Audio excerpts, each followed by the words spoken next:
I'm proud to support a government that believes in progressive taxation, as I'm sure he does, that those with the broadest shoulders should bear the greatest burden.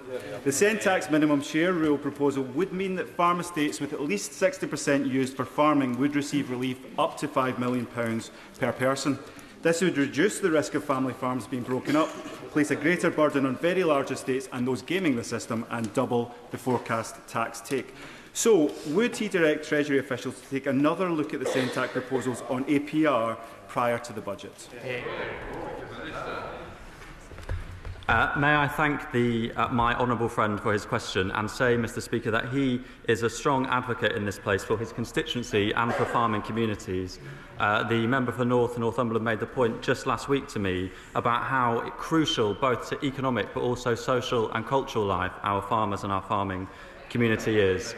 He has been working hard along with colleagues from rural constituencies across these benches to raise the points that matter to farmers, and this government is doing all that we can to support our farming industry. On the specific point around the Send Tax proposals on minimum share, Mr Speaker, I do not need to direct officials to look at them because I have read those proposals, and it is worth noting that the number of losers from the policy that is proposed would be more than double the number of people affected by the changes that this government is putting forward, with over 1,000 estates affected by the proposals put forward by Send Tax. Thank you, Mr Speaker. A Liberal Democrat Freedom of Information request revealed that the Treasury recently had plans to review the family farm tax.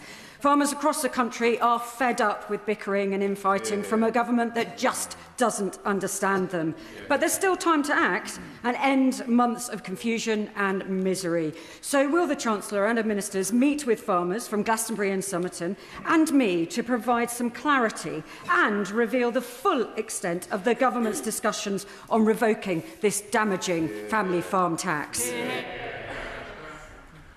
Just a few weeks ago, I met with farmers to discuss this and other important issues, and the government does believe that even though this tax is a difficult change, and I don't shy away from that fact, we believe that it's the right change to make because it is a way of raising revenue, Mr Speaker, in a fair way that helps contribute to restoring the public finances. May Ellis.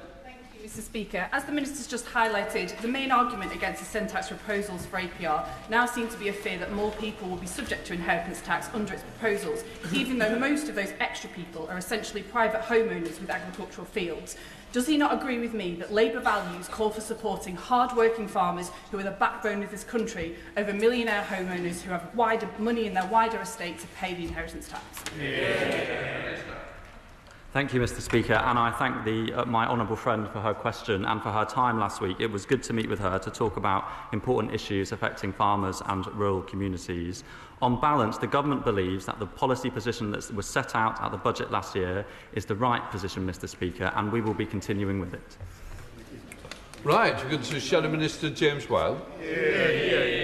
Thank you very much, Mr Speaker. This morning, the Chancellor failed to take responsibility for her poor choices of the budget that whacked up taxes, borrowing and spending, and she made clear she will once again break her promises on tax.